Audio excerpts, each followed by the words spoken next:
Will we see significant changes with the Vancouver Canucks roster heading into next season? Have some players asked to be traded? Could some players be bought out? We'll discuss all the latest Canuck rumors coming up next.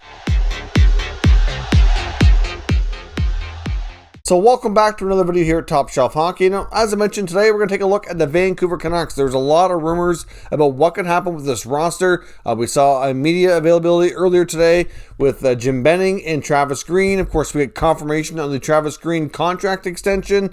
There's a lot of things that are uncertain with this team moving forward. We have had some things answered in the past few days, but there's still a lot more to come here in the coming days and weeks ahead as we head into full swing for their NHL offseason. Now, of course, there was a lot of talk of Jim Benning himself would be back. We knew that the owners, the Aquilina family, were meeting with a lot of other outside sources, including some former Canuck alumni, such as the Sedin twins, such as the Jeff Courtnall, or even his brother Russ as well. The Courtnall brothers were also in the mix, and some other people trying to figure out how do they get back to where they were a decade ago. Elliot Friedman's talked about this in numerous radio hits over the past day or two, talking about how 10 years ago, a lot of the Canuck players were taking less money to stay. They wanted to be part of the core who had a shot at winning the Stanley Cup. Of course, they came very close, finishing in the Stanley Cup Finals one year, ending up short in Game 7, of course, but still, like, they're not nearly in the same situation they were a long time ago. So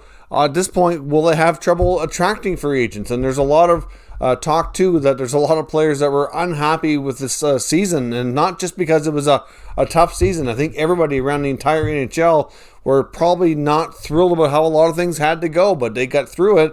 I mean, obviously it was a hard season with all the COVID testing and a lot of isolation and, going back and forth between the rink and your hotel and your home and not really having much of a social life and all those things that many of us have had to sacrifice because of this pandemic that we find ourselves in.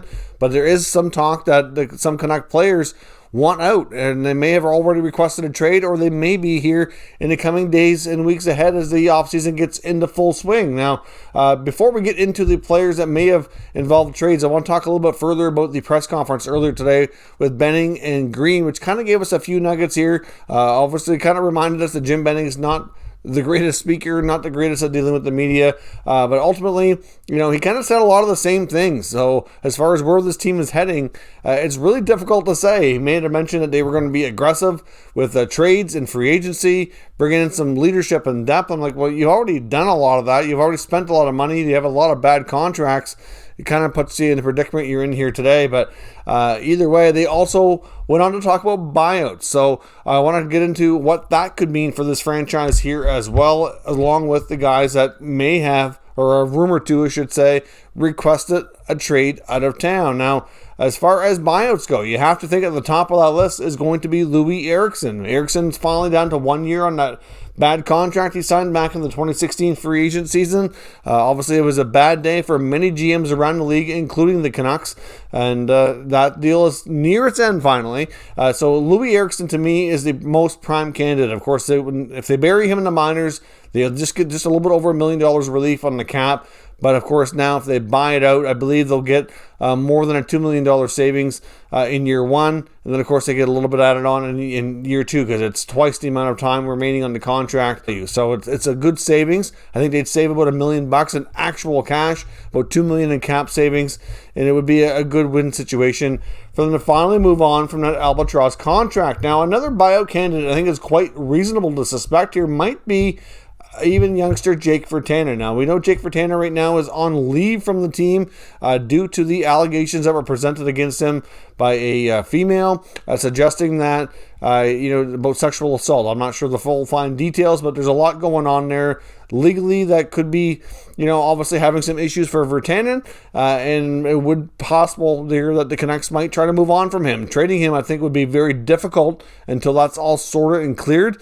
I have to wonder as well if they could even, maybe wait a little bit to see more details on where this case is going, or if it's going to have any legs and possibly be more damaging, that they could possibly see if they could terminate the contract period and just be done with it rather than have to buy it out. But if they do have to do a buyout, where he is a younger player under 7 years experience in the NHL, instead of buying out at 2/3, they only have to buy out at 1/3. So there's a lot more of a savings when you buy out a restricted free agent than an unrestricted free agent. So clearly, I think that's a real possibility that Virtanen, if he's unable to be traded, which I would think would be difficult right now, that's certainly another player that could go down the road on. And of course, you have to even consider a guy like Roussel or Beagle, who's down to their final year in the contract, would be a possibility as well. A lot of that's going to also depend on their health status. And Beagle ended the year on injury reserve on LTIR, so obviously he has to be healthy, because you can't be bought out if you're unable to play.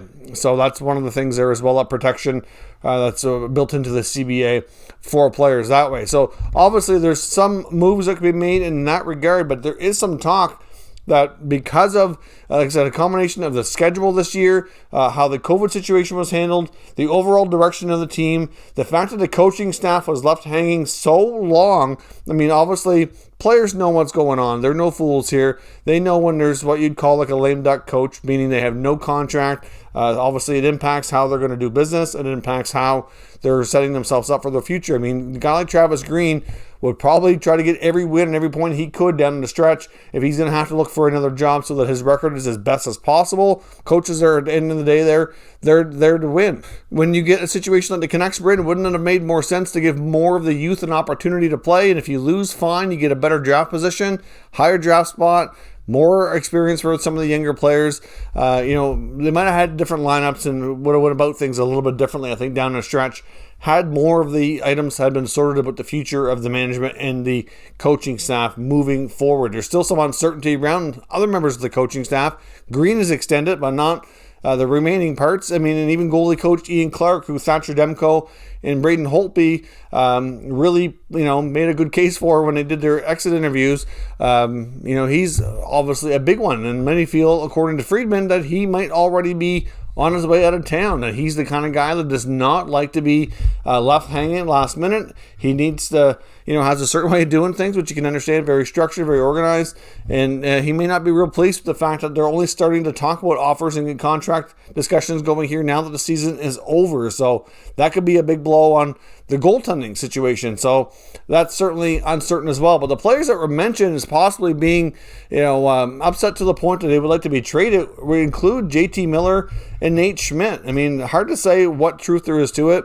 I know Friedman's heard these rumors. He can't really 100% say that they're for sure, asking to be traded. That's not confirmed 100%, but it has been out there, and he's mentioned it numerous times now, that there is many that believe that they're at that point or will be if they haven't already been official. Now, I know in today's press conference, Jim Benning was asked if any of the Canucks players have requested a trade, and he said no. But, at this point, like I said before, and you have to remember here with NHL GMs doing media availability, there's a lot of things they're not going to tell you.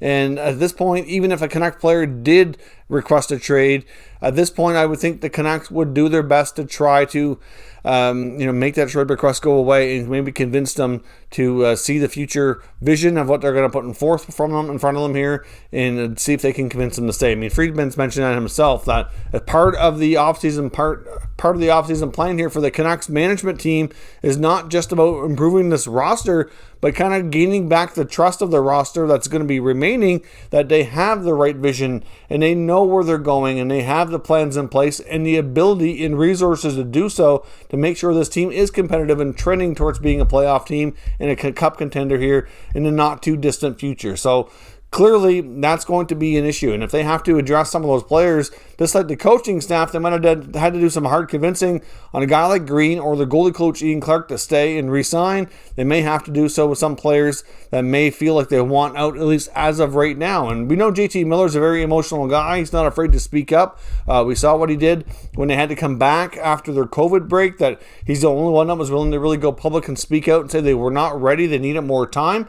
And obviously things got rolling after he spoke up. They got what they needed. They still had an even tougher schedule to come back to, given the extra days off. This meant they had even fewer days to gain all those other games in play. So tough situation. But if they had to trade Miller and Schmidt, I mean, that would be a blow to the team. I mean, when players want to be traded, and other GMs around the NHL know that, you do typically don't get the great returns that you normally would. These are good players. They're important players for this team. I think Miller would be more of an attractive piece, a little bit less time on his contract. Schmidt probably would be able to be traded as well. Not that he wouldn't be. I think there'd be some teams that would be interested, but at the same time, he's got a longer term on his contract. Might be a little trickier to do.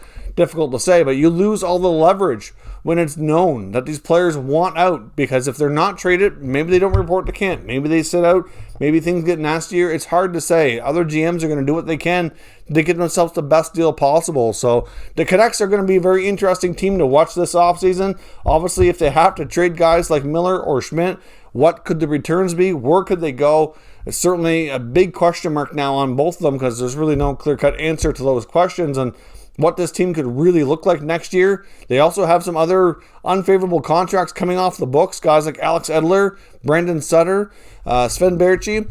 But, and guys like, especially Edler and Sutter's case, I wouldn't be completely shocked if Benning wanted to bring them back. I mean, that they've said all the right things, that they want to stay, and I truly, honestly believe that they probably would be up for that. I wouldn't be shocked to find out that they would at all. Obviously, they'd have to re-sign for less money if there's going to be any chance, but clearly this Canucks roster needs a bit of an overhaul. The contracts of Pettersson and Hughes are going to be absolutely huge. This is a really important, pivotal offseason for this Canucks team. Ever since they started going through this rebuild and building things back up, they saw some success last year. I personally thought they overachieved based on the unique circumstances. Not to say that they weren't a good team and didn't deserve their success, but given the play-in rounds and the bubble format and just after the long layoff, I just don't know if any team, not just them, can really judge what they did last summer. And really, I can see how a lot of teams would get an unrealistic view of where they were as a team and an organization, and might set themselves up for some unreal expectations coming into this season. I think the Canucks were a team that were fall into that category. I think even the Flames were another team that kind of fell into that category as well. And there's others too. So, clearly a lot of teams had success last year in the bubble that surprised many of us. And now look at where we are. All of them came back to reality this year, and, now they're frustrated and think that they're underachieving when maybe they overachieved before. It's hard to say, but either way, all kinds of Canucks rumors out there. Let me know what your thoughts are regarding the returning Jim Benning, the extension on Travis Green, the rumors we're hearing about some players wanting out, and as well as the buyouts. Who are the prime buyout candidates? Will these players end up being traded? Do you think these trade requests rumors are legit? And if so, where do you think they could end up? Let me know your thoughts down in the comments, and we'll discuss further. If you're new to the channel, make sure you subscribe and stick around. We'll keep you up to date with all the latest news and rumors from all 32 NHL teams. Thank you for watching, and I'll catch you next time.